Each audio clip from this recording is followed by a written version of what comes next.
Hello friends, कैसे हैं आप सभी। तो स्वागत है आप सभी का हमारी एनसीईआरटी 8th क्लास साइंस में। तो देखिए दोस्तों, अपना 4th चैप्टर चल रहा था। तो 4th चैप्टर में अपने जैसे कि पदार्थ, धातु और अधातु। तो देखिए दोस्तों, अपना जो 4th चैप्टर है वो है पदार्थ, धातु और अधातु। तो आप सबने पढ़ा हुआ है कि सबके मन में ये सवाल आता है कि धातु क्या होती है, अधातु क्या होती है, किस प्रकार की होती है। तो देखिए दोस्तों, ये जो धातु और अधातु है, तो कुछ गुण जैसे धातुओं में से लेंगे और कुछ गुण अधातुओं में से लेंगे। तो इन दोनों को मिलाकर जो नई जो धातु प्राप्त होती है वो होती है उपधातु। तो बेसिकली आप सबको पता होना चाहिए कि जैसे कि इनको 3 पार्टीशन में अपन विभाजित कर सकते हैं, जैसे कि धातु, अधातु और उपधातु। तो इनको 3 भागों में बांट सकते हैं। तो अपना 4th चैप्टर चल रहा है दोस्तों, और इसमें जैसे कि धातु हुई, अधातु हो गई और उपधातु हो गई। तो इसके अपन स्टार्ट कर रहे हैं अपना लेसन। तो उससे पहले जो बेसिक नॉलेज अपन को पता होना चाहिए कि ये चीज़ें क्या होती है। तो इसके बाद में अगर अपन पढ़ेंगे कि धातु और धातु में डिफरेंस, तो बाद में पढ़ सकते हैं। बट इससे पहले ये जो नॉर्मली जो बातें होती हैं ये सबको पता होनी चाहिए दोस्तों। तो आइए देखिए, जैसे कि पहला आता है अपने, ये कुछ नॉलेज है जो अपन को पता होना चाहिए दोस्तों। तो देखिए, जैसे कि आघात वर्धनीयता। तो आघात वर्धनीयता क्या होती है अपन को जानना जरूरी होता है दोस्तों। तो आघात वर्धनीयता का मतलब होता है आघात, किसी पे वार करना, आघात पहुंचाना। तो आघात वर्धनीयता का मतलब होता है दोस्तों कि जैसे कोई ट्रेन आ रही है पटरी पे, और पटरी पे अपन कॉइन रख देंगे, जो सिक्का होता है वो रख देंगे। ट्रेन जैसे आएगी वो क्या करेगी, सिक्के पे आघात करेगी, वार करेगी। तो क्या होगा, वो टूटेगा नहीं, वो मतलब कि चादर की तरह चौड़ा हो जाएगा, फैल जाएगा। तो इस प्रकार जैसे कि आघात वर्धनीयता यानी कि अगर अपन किसी भी चीज़ में वार करते हैं, तो किसी भी धातु में अपन वार करते हैं तो वो टूटती नहीं है, वो फैल जाती है, चादर की तरह हो जाती है। तो फॉर एग्ज़ाम्पल जो छोटी छोटी चीज़ें हैं वो अपन को समझनी चाहिए।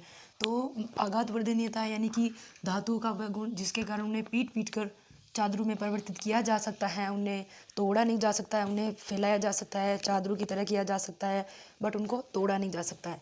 तो इसका मतलब ये होता है दोस्तों। तो आइए देखिए, जैसे कि अपना अगला है चालकता। आप सबको पता होना चाहिए कि ये जो चालकता है, चालकता क्या होती है। जैसे कि धातु का वह गुण जिसके द्वारा उष्मा व विद्युत का चालन हो सके। आप लोगों ने सुना होगा कि जैसे कि चालकता है दोस्तों। तो चालकता में क्या होता है, जैसे कि अपन कोई भी धातु है, तो जैसे कि कोई नंगा तार है, तो उसको अपन स्विच में डालेंगे। तो स्विच में जैसे अपन उनको डालेंगे और अपन इधर उसको पीछे से पकड़ लेंगे, तो क्या होगा कि उस जो स्विच है, उस जो वहाँ का सुचालक क्या होगा कि जो जब करंट वहाँ से उस धातु में होके अपने यहाँ आएगा, तो अपन को क्या लगेगा कि अपन को झटका लगेगा। तो ये चालकता ऐसे फॉर एग्जांपल जैसे अपन इस प्रकार करते हैं तो क्या होता है, अपन को झटका लगता है। और पहले क्या होता था कि अब तो बहुत हाई फाई वाली हो गई लाइटें और बिजली वगैरह। पहले क्या होता था कि जैसे कि 2 तार होते थे, तो नंगे तार से तो अपन को झटका लगता है। और वो जो तार होते हैं वो क्या होता है, वो ऐसे होता है। तो उन मतलब कि स्विच के अंदर वो क्या थोड़ा ढीले रहते थे, तो माचिस की तीली वगैरह उसमें डाल के उनको फिट करते थे, तो उससे अपन को झटका या करंट नहीं लगता है।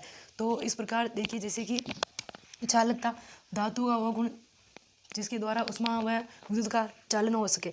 तो अभी मैंने समझाया कि जैसे नंगे तार को अपन डालेंगे स्विच में और इधर से अपन उसको पकड़ेंगे, तो डायरेक्ट करंट का झटका अपने हाथ में या अपने लगेगा उस धातु में होके। और फॉर एग्जांपल जैसे अपन उसको डाल के उसमें तिल्ली वगैरह रखते हैं, तो उससे करंट नहीं आता है।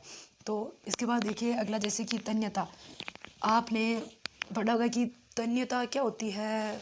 तो इसके बारे में भी अपन चर्चा कर लेते हैं कि धातु का वह गुण जिसे उन्हें खींचकर तारों में परिवर्तित किया जा सकता है। कोई भी देखिए दोस्तों, कोई भी धातु होती है तो अपन क्या करते हैं, उस धातु को गर्म करते हैं और उसको खींच के क्या उनके तार बनाए जाते हैं, इस प्रकार किया जा सकता है। बट जब अपन इस तरीके से, जैसे कि लकड़ी को अपन इस तरीके से गर्म करके खींचेंगे, तो वो क्या धातु में नहीं बदल सकती है।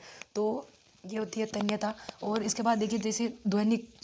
आप सबको मालूम होना चाहिए कि ध्वनि क्या होती है। तो धातु का वह गुण जिसको टकराने से ध्वनि उत्पन्न होती है। फॉर एग्जाम्पल जैसे अपने आसपास में मंदिर हो और वहाँ पे धातु की घंटी लगी हुई है, तो जैसे वो उसको बजाएंगे तो आसपास में जितने भी लोग होंगे या गांव छोटा होगा तो उस मंदिर में जो घंटी बजेगी उसकी आवाज़ सबको सुनाई देगी। और बट अगर इसी जगह पर अपन क्या करते हैं, लकड़ी की घंटी लगा देते हैं तो वो आवाज़ नहीं पहुँच सकती है।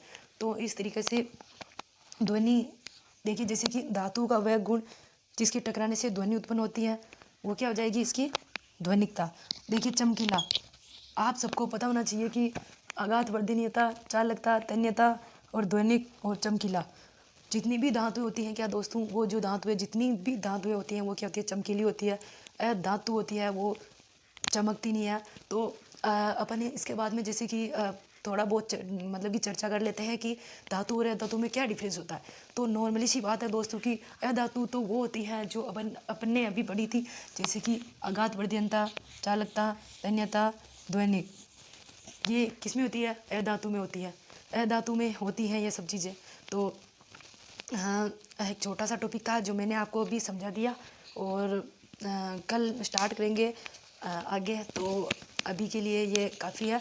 और अगर दोस्तों आपने अभी तक भी मेरे चैनल को सब्सक्राइब नहीं किया हो तो मेरे चैनल को सब्सक्राइब करें, लाइक शेयर करें, और कमेंट बॉक्स में बताइएगा कि आपको ये जो मैंने बेसिक नॉलेज है जो चैप्टर के पहले अपन को जानना ज़रूरी होता है, तो मैंने आपको बताया है। सो गाइस, आपको ये वीडियो कैसा लगा, अगर पसंद आया हो तो वीडियो को आगे से आगे शेयर कीजिएगा। थैंक्स।